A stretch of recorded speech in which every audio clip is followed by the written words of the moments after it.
it planet Earth's a rocket wagon train upon a journey?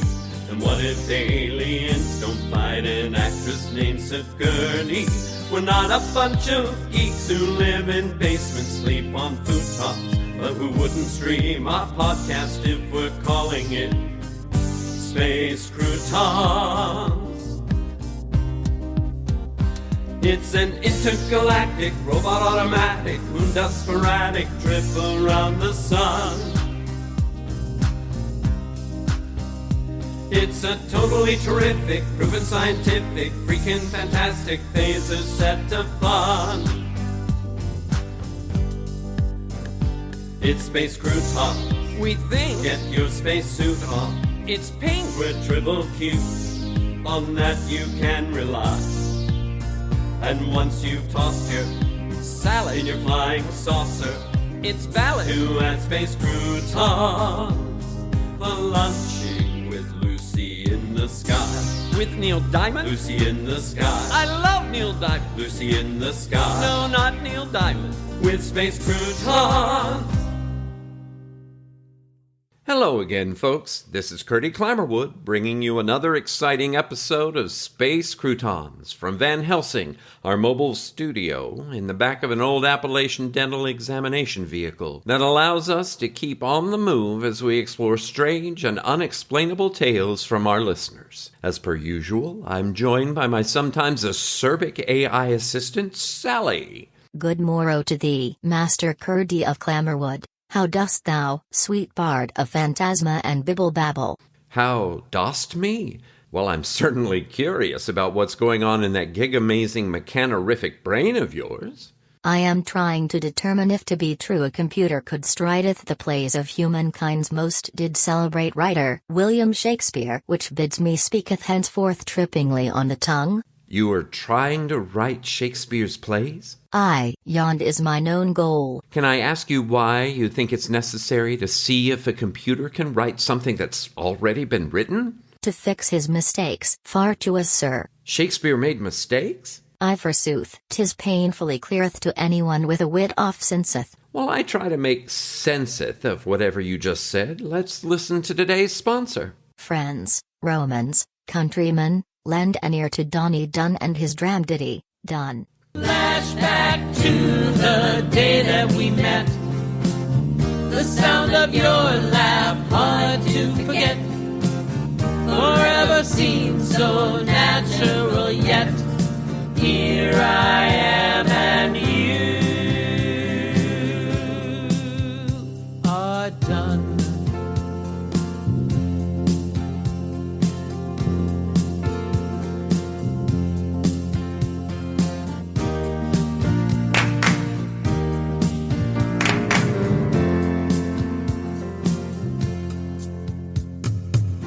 Well, there's no tears in my eyes, no pain on my tongue, and no bitter goodbyes that wait to be sung.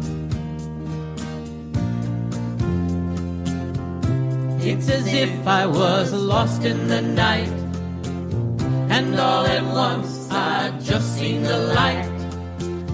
And coming out of my blindness, I'm done, so done. Oh, I'm done.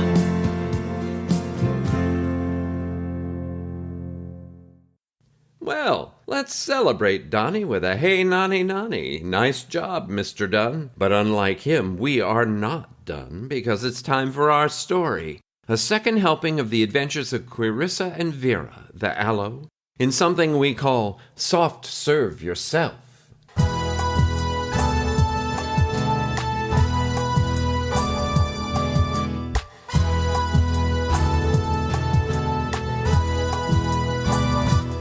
They ride into Wicker, Delaware in the middle of the afternoon. Querissa, not her real name, driving, of course, and Vera, the aloe plant, telling her where to go. Ooh, soft serve, soft serve, soft serve. Stop at the dairy boo, right there. No, right there, on the left. Vera points slightly with one frond as she stretches out another to display a $20 bill. She's secured onto the dashboard of Querissa's tired-looking Honda Civic by a double-stick slab of tape. Since Querissa won't let her drive, she insists on navigating, which is frustrating for Querissa, as Vera likes to point the directions without much in the way of verbal instruction. Calm down. Can't you see I'm turning? I gotta wait for that car to pass. And the only reason I'm stopping is because I need the bathroom. No, go through the drive-thru. I want to order for myself, Vera whines. Listen up, sweetie. You may not like it, but we're stopping so I can go. She pulls into a parking spot, sets the emergency brake, adjusts her sunglasses, and pushes open the door, slamming it behind her. Then the door opens up again as Querissa reaches back inside, grabs the 20, and slams the door again. Oh, that's right, Vera clucks. You need your mama. It's an off-and-on rainy day, and Vera soaks in the moist air from outside, luxuriating in the dampness like any succulent might. She's grown a bit since first revealing herself to Querissa. It's been 6 weeks, and she has already reached a height of 9-ish inches and moved up 2 pot sizes. When Querissa asked why, Vera pointed out that the office where she was kept for so long had no natural light. And since their first real exchange, Querissa is talking to her all day, every day, proof positive that talking to us plants does us good. Querissa herself is adjusting to her new friend and life as a world saver, driving the Civic cross-country from sunny Southern Cal to the East Coast, following Vera's truncated directions. There was a moment of, what the, when they took a detour to Philadelphia to visit the moon tree, a sycamore in Washington Square Park. NASA claims, insinuated Vera, to have grown it from seeds that were taken into space and then brought back to Earth by Apollo 14. What do you mean, NASA claims? Querissa queried. Well, let's just say the seeds came from space, all right? Guess the rest. Wait, how would you know about space plants unless you... Now it was Querissa's turn to trail off. After several minutes of silence from the moon tree, with occasional verbal interjections of, "What? You're kidding," and, "Well, tell him I say hello," Vera tapped Querissa's arm and said, "Okay, let's go." As the car pulled away, Querissa ventured, "So you were really talking to the moon tree? How come whatever, didn't talk back?" "Oh, he talked, but not out loud. We don't need to. I speak out loud as a courtesy to you." "What did he say exactly?" "Well, you know we're heading for Wicker, right? I needed to make sure that what we're looking for is still there." "And how would this moon tree know if a specific 2-headed quarter is actually in Wicker, Delaware?" "Through the interveg, silly," Vera scoffed. "Huh? All flora planted in the ground have root systems that connect them to each other all over the earth. We can communicate directly that way. We call it the interveg. But you..." "Right, since I am potted, and I don't mean literally, though I have met a couple of pretties and Mary Janes. I have to get my information from those who are connected to the root system. It's frustrating sometimes, but hey, my mobility is a trade-off that works in our favor." That was 2 days ago, and now Querissa is leaving the Eastside Wicker Dairy Boost service window, holding 2 soft-serve vanilla cones, 1 chocolate-dipped for her, and the other plain for Vera. While Vera assured Querissa that she is not a meat eater, she apparently has no problem consuming animal milk byproducts. Back in the car, Querissa stands the plain cone on the dash close enough for Vera to reach it with her blossom mouth, and the slurping sounds indicate Vera is thoroughly enjoying her treat. So, where do we find a local singer-songwriter with a two-headed quarter? That's why we're here, right? Querissa says around crunches of cone. He's right there. Vera jabs a frond at the dumpster and the guy tossing the trash bags into it, located 10 yards off to the left. He's wearing a "this garbage stinks" grimace and a sweat-stained Dairy Boo uniform shirt half tucked into worn jeans with sneakers and no socks. His name is Balin Cheney. Querissa knows this already because they found some of his music on Spotify during the road trip, and Vera played his 13 Heartaches on repeat while they drove through Arkansas. Him? Querissa is not impressed. I thought two-headed coins were supposed to be lucky. He sure doesn't look lucky to me. Oh, he's lucky all right, unless we have to kill him for the coin. Kill him? For a two-headed quarter? Look, if you need 50 cents, pop out $1 and I'll go get change. I am not killing anybody. Relax. I said unless, didn't I? If you don't want it to come to that, then we have to be smart and sneaky. But we cannot leave town without that coin. Remember, we have to save the world. Stop saying that. Aloe plants are supposed to be soothing, and when you say stuff like that, I don't feel soothed. She glances again to where Balin is closing the dumpster lid, then watches him hike up his jeans and head toward the back door of the ice cream shop. So she watches Vera reaching down into the cone with her stamen tongue for one more lick. She never knew that stamens were so stretchy. How do we get the coin? Vera burps and says, What do you mean, we? Listen, if I could do this myself, why would I bring you along? Sorry, Toots, but getting the coin is your job. Before Querissa can protest, Balin comes back out of the shop and mounts a bicycle, resting against the cinder block wall. Dang it, where's he going now? His shift must be over, but that's okay. Look at the poster. Vera gives the now empty cone a nudge, and it falls from the dash to the floorboard as Querissa squints at a nearby telephone pole covered in flyers. On the top sheet is an advertisement for a downtown Wicker coffee house, Been There, Done That, promoting live music tonight and Balin Cheney as the artist playing at 9 p.m. sharp. So you go to the show, listen to him perform, clap loud, call out a couple of song requests, buy him a drink so he comes up to you after to thank you. Then you get him to talk about himself until you find out where he keeps the coin.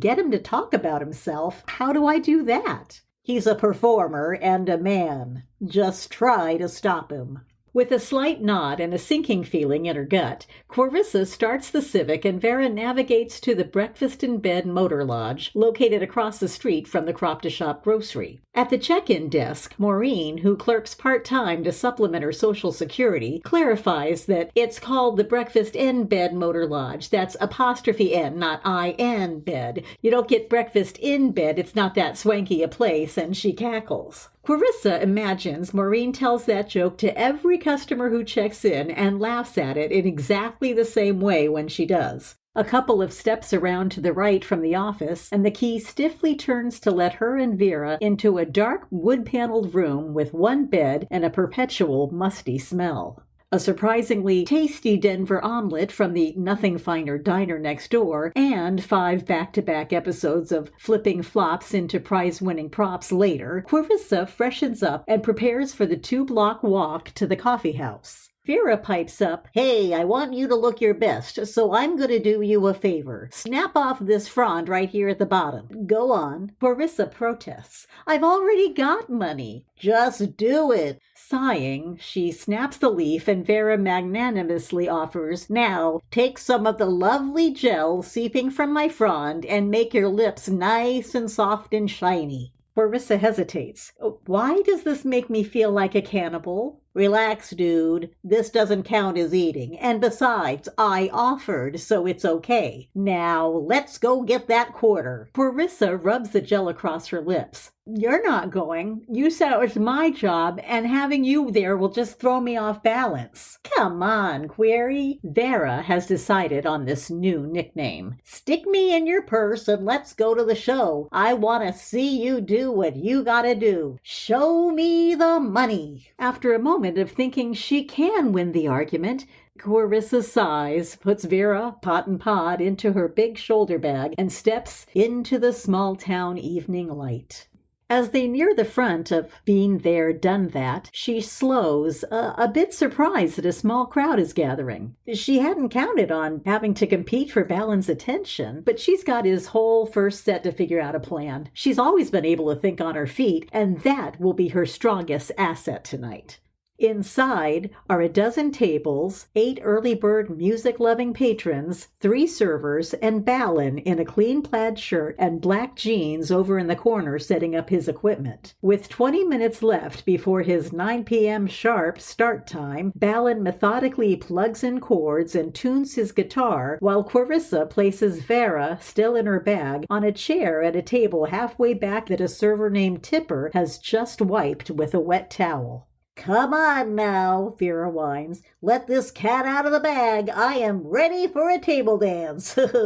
After a shush directly into the bag, Querissa puts Vera table center. Now behave. She looks around to see if anyone is watching her talk to her aloe plant like a crazy person. Nope. So far, no one even seems to notice she's here at all. Good. Maybe I can at least go up and introduce myself to Balon, she thinks. Get the ball rolling. But before she can act on her impulse, she sees a young, tow-headed man approach him, offer a handshake, and exchange grins. Friends or another fan? Querissa can't quite make out what they are saying, but after a couple of minutes, the guy turns and heads back to his table near the far wall in the back. Okay, my turn, she whispers to Vera. Watch my purse. Testing 1 2 1 2. Balon's thin baritone is familiar to Querissa from listening to him in the car. Hey, Balon? Hi, I just wanted to say, I think your songs are fire. Balon turns his head. Hey, thanks.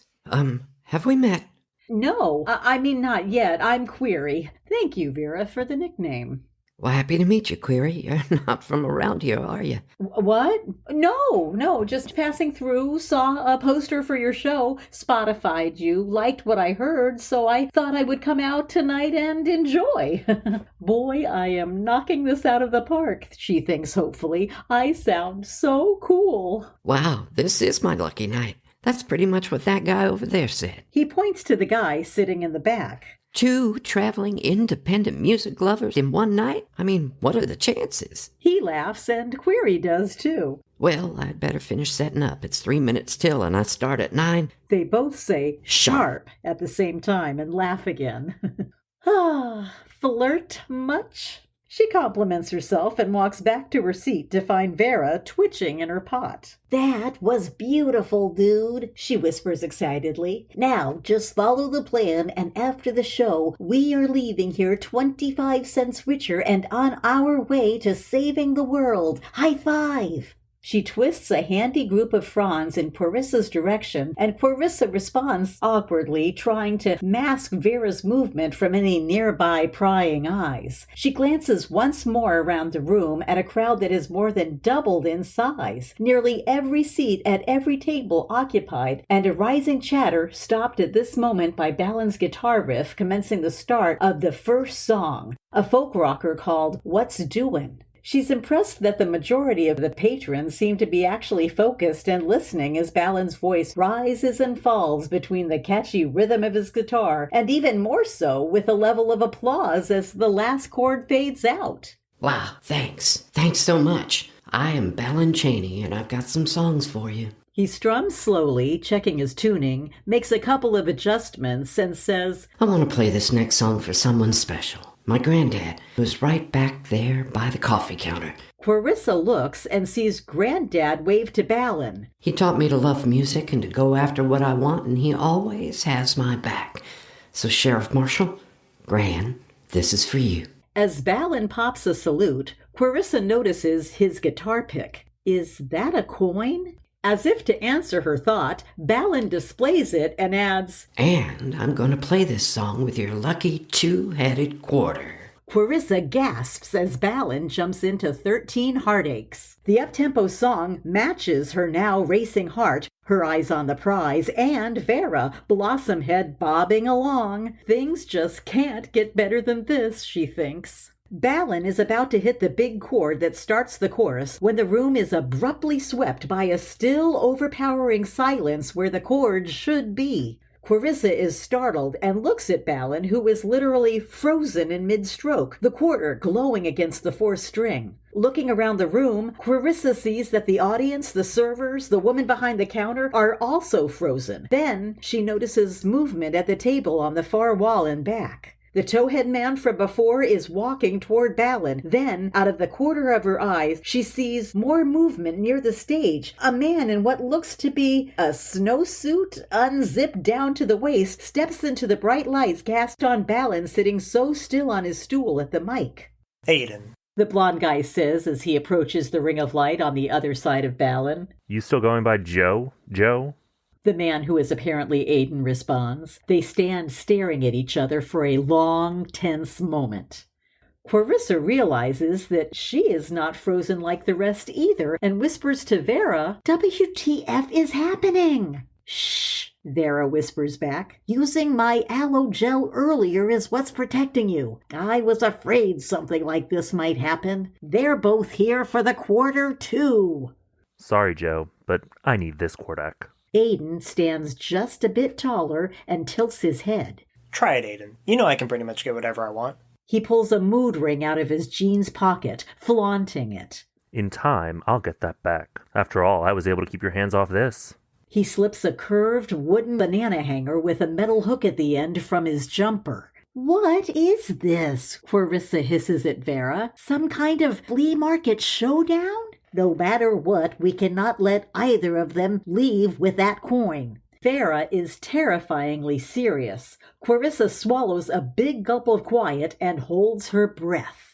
A new voice cuts through the darkness at the back of the room. Now we're talking, gentlemen. I'm surprised it took you so long to show up. He lights a cigarette as Querissa slowly turns and recognizes Balin's Gran, Sheriff Marshal he had called him, with a sly smile on his aged face. He moves toward the front slowly behind a metal walker with 2 neon green tennis balls impaled on the bottom of its front legs. The 3 men are taking their sweet time to position themselves equidistant from each other just in front of the stage. They all seem to assume that everyone else in the room, including Querissa, are unaware of what's happening. Gran is breathing a bit heavy from walking such a distance as Querissa makes an impulsive decision. Grabbing her lipstick from her purse, she steps forward to the surprise of the 3 men and shouts, "Nobody move! See this Quardak?" She brandishes the lipstick. "This means I've got the drop on all of you." She inches forward as Gran chuckles. Why'd we believe you have a Kordak, and even if you do, that you'd know how to use it?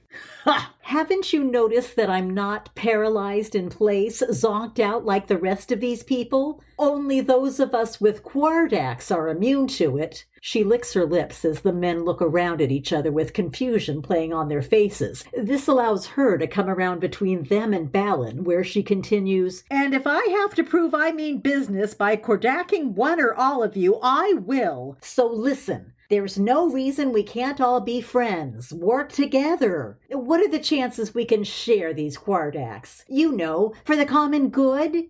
Aiden slowly shakes his head. Can't. Joe, likewise. Won't. And then Gran's Heck no! explodes like the shooting of a starter's pistol, propelling all 4 of them into action, lunging like a pack of footballers toward Balin and the coin, gripped in his frozen fingers. They grapple and grunt, trying to struggle past each other, but before any one of them can get a grip on the prize, Balin's strumming arm drops to his side as the 2-headed quarter floats in the air in front of the guitar, glowing brightly with shafts of light shooting through the darkness of the room. Then, with an explosive burst, the four of them are blasted off their feet as the coin spins faster in the glow, growing larger and larger, filling the space, all while an ethereal melody plucks itself on the guitar strings. Aiden shouts, "We got too close! The quarter is reacting to the other quartaks!" The spinning object that was once the quarter is now forming into a solid metallic orb about 6 feet across, then instantly reduces in size again as it takes the shape of a soda vending machine circa 1950s, the kind where you put your money in, then open a tall, narrow door on the right side and pull out a frosty bottled beverage to enjoy. As the soda machine stops spinning and settles down, the front of the machine opens like a refrigerator door and 2 cable-like tendrils shoot out, wrap themselves around Aiden and Joe, one by the arm, the other around his chest, and pulls them both into the machine along with their quartaks. The slam of the machine door is punctuated by a flash of light, and then the machine rises swiftly, seeming to vanish through the ceiling of the coffee house without any damage to the building at all. In the quiet left behind, Querissa looks for and finds Gran collapsed and lying still on the floor off to the right near the bathrooms. Kneeling, she checks for a pulse. Before she can determine anything, Balon's hand is on her shoulder, pushing her aside. Gran! Gran! He looks at her. What the heck happened? Not sure if Balon is aware that anything has just happened, Querissa says, "He was headed to the bathroom, I guess, and then he just collapsed." Call 911. Balon shouts. Gran, can you hear me? Gran! Querissa runs back to her table for her cell, her hand shaking as she readies to punch the numbers. Only now does she notice that the other audience members seem to be coming out of their stupors.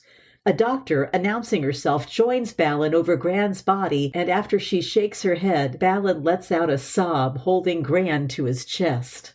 A tap on her shoulder, and she turns nervously. A man is smiling kindly at her. Hi there. Sorry, I didn't mean to startle you.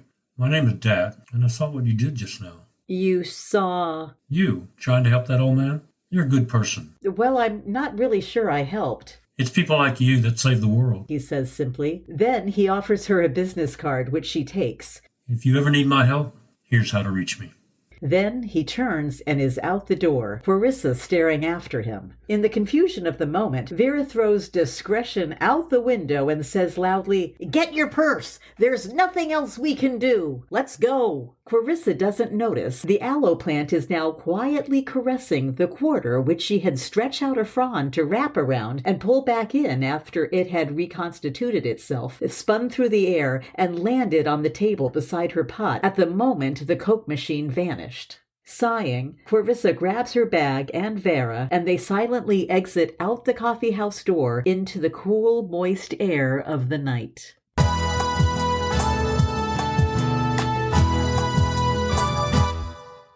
It's getting creepy in here. So, these things, these quartaks. Come on, people, we need some answers. Someone out there has got to know something. Sally, any thoughts? By the pickling of my thumbs, something wicked this way comes. See how I made it better? Well, you certainly gave me a craving for pickles. It's like my dad used to say, if you find yourself in a pickle, don't drink the brine. It'll make you gassy, and nobody wants that. And this is where we'll leave it tonight. So, goodbye, thanks for listening, and keep peace in your heart until our next story time. Good night, parting is such sweet sorrow, Cordy, that I shall say good night till it be morrow, at 9:30. It's an intergalactic, robot automatic, moondust sporadic trip around the sun. It's a totally terrific, proven scientific, freaking fantastic phase is set to fun. It's Space Croutons. Space Croutons is a work of original fiction. Similarities to persons, situations, or events, real or fictional, is coincidental and unintentional. Created and written by Jerry, Jace, John, Della, and Jeff Goodson. Episode 12 story by Jeff. Recording and production by Patsy Puckett, John, Jared, Jerry, and Jeff. Original music by Jeff and Patsy Puckett. Featuring the voice talents of Patsy Puckett, Steve Garrigan, Jace, John, Jared, Jeff, and Sally. Entire work copyright 2020 by Jeff, John, Jerry, Della, and Jace Goodson. This has been a Good Witch audio production.